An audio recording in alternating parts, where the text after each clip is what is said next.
You want first place, come play with me. You want second place, go somewhere else. Much the same that I am now, actually, which is extremely curious. Just insanely curious, man. And, trivial things weren't going to pull my attention. I had a purpose. I wanted to be one of the best basketball players to ever play. And anything else that was outside of that lane, I didn't have time for. What I have to do now is make sure that the people that we bring in, these obsessives that we bring in, are challenging themselves to do the best job that they think they can do. That's what I'm there for, is for them to constantly look in the mirror and self-assess and challenge themselves. If we have a project and you're saying, okay, I can do that, that's not the project we want. The projects that say, I don't know if I can animate that. I don't know how to write that story.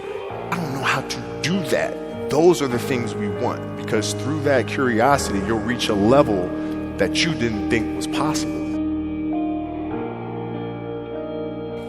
Basketball for me was the most important thing. So everything I saw, whether it was TV shows, whether it was books I read, people I talked to, everything was done to try to learn how to become a better basketball player. Everything. And so when you have that point of view, then literally the world becomes your library to help you to become better at your craft. At 13 years old, I played the longer game, because my game wasn't about being better than you at 13. It was to be better than you when the chips are really on the line.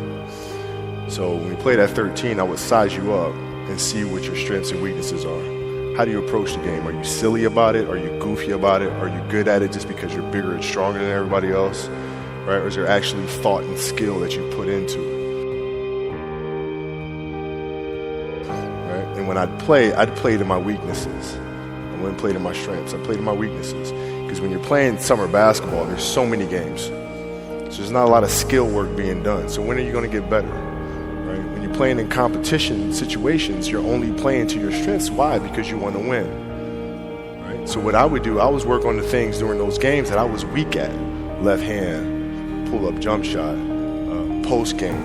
Right? So I have a strategy. And so then fast forward to when I'm 17, and my game is completely well-rounded, and that player at 13 that I saw at 13 is still doing the same shit at 17, now you got a problem. That's right. Yeah, it's an everyday process and trying to figure out strengths and weaknesses. For example, jumping ability. Now, my vertical was a 40, wasn't a 46 or 45.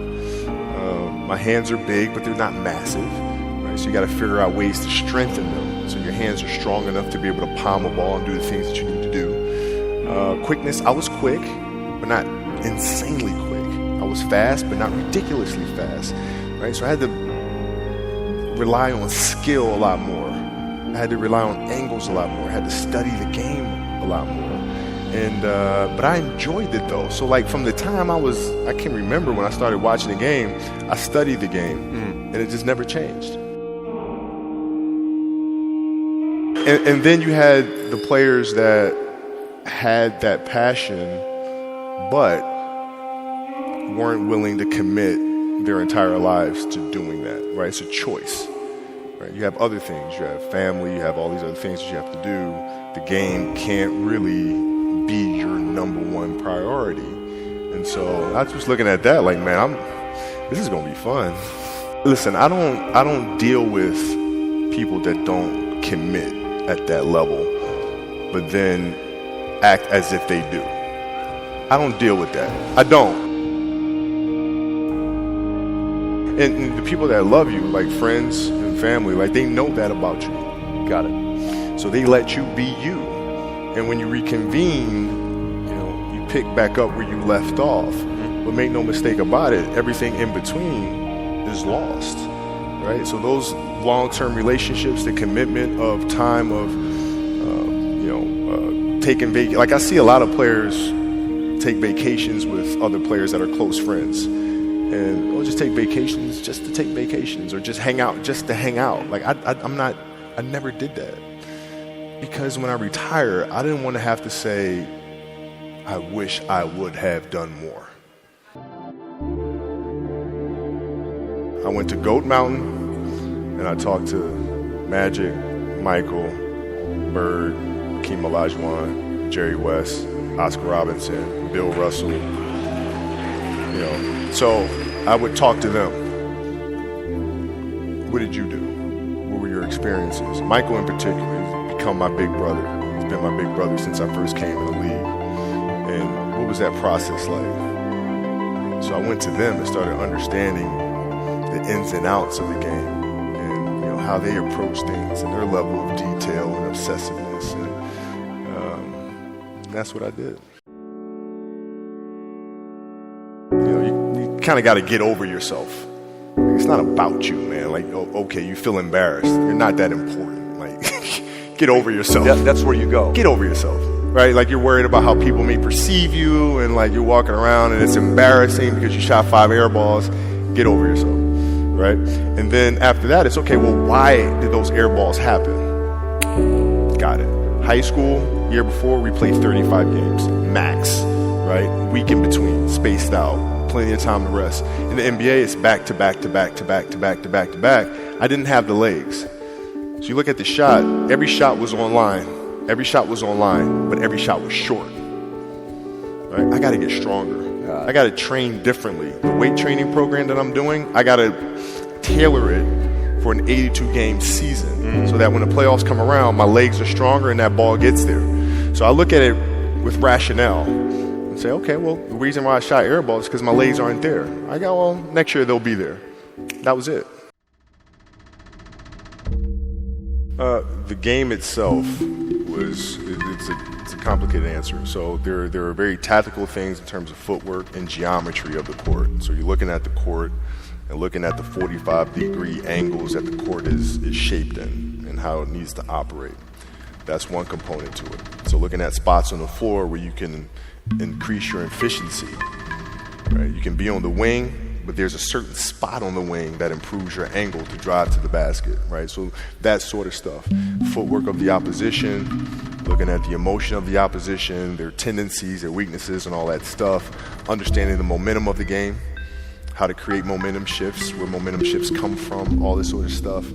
And then studying outside of that, right? Looking at different industries, looking at conductors, looking at writers, looking at actors and how they get into character, and then how do they keep themselves in that mental space. So looking at different industries, looking at nature itself and learning from that and how you can incorporate that into the game. Man, it's a lot of studying. Look at it and say, okay, birthdays, what am I missing? Valentine's Day, Halloween, Christmas, Easter, like all that fun stuff. I look at the schedule and see what I'm there for, what I'm not there for. Christmas, is it a road game or a home game this year? And then we make a family decision. It's family travel. Do I come back? Like sometimes I'd fly back. Like I'd play a game and to not miss my daughter's birthday, I'd fly back, be there for her birthday, and then fly back with the team, just to make sure I don't miss anything. And I'd go to practice and I'd train and I'd play the game and I'd come home and I'd be sore and I'd be tired. And she wants to go swimming. She wants me to take her to the park. She wants to just jump on my back or whatever the case may be. You can't say, I'm too tired, I'm going to lay down. That's not fair. She doesn't know what the hell's going on, right? And if this was a game, you'd suck it up and play. I play games with the flu. I play games with 102-degree fever, man. You got to go out and perform because fans don't know. Teammates don't know, nor do they care, nor should they, that you've been up all night. You got to perform, right? And so you just got to go to work, man. It's respect. You got a lot of people paying their hard-earned money to come watch you perform. It's your job to be in shape. It's your job to be strong enough to perform at that level every single night. And as a competitor, I'm not ducking shit. Like it's not, oh my God, my back hurts, I'm sore. We got to play Vince Carter and Toronto Raptors tonight. We actually had this happen. We had a game against Toronto in 2000, and Vince was tearing the league up. My back was jacked. But like the perception of that, like what? Kobe's missing the game against Toronto and Vince Carter because my back was really spasming. But people will be like, what? Oh, he's ducking Vince. Excuse me? No, I don't think so. So I would be in the layup line like, okay, there's a lot of days where, you know, you can rest and recover. Today ain't one of them. Your back can bother you any other day. That shit ain't bothering me today. Wow. He gonna have to see me today. I was thinking, like, I don't know if I can do this. Dude, wow. Achilles were like the kiss of death. Yes. Athletes. Like, yes. I don't know if I can do this. I don't know. There's so many factors. There's the surgery that has to take place. The surgery has to go well, right? And then just, it's a tendon. I'm not dealing with anything that's muscular or things that I can control. I can't control a tendon. You know what I'm saying? So, like, I don't know. And then thinking about what that process of recovery is going to look like. It's a long one. Do I want to do that shit? I don't know if I want to do it. I don't know. So that was the hardest part. I don't know if I want to do it. Got it. It's a long process. But like when I went in the trainer's room, my kids are in there, and you know they're looking at you and stuff, and I'm looking at them, and I'm like, you know, it's all right. Dad's gonna be all right. We'll be fine. We'll be all right. We'll be all right. We'll be all right. As a parent, you gotta set the example. You gotta set the example. This is another obstacle. This obstacle cannot define me. It's not going to cripple me. It's not going to be responsible for me stepping away for the game that I love. I'm going to step away on my own terms. As parents, you got to lead by example. If you want your kids to do whatever it is they want to accomplish in life, you have to show them. You can't. You got to show them. That's what I tried to do.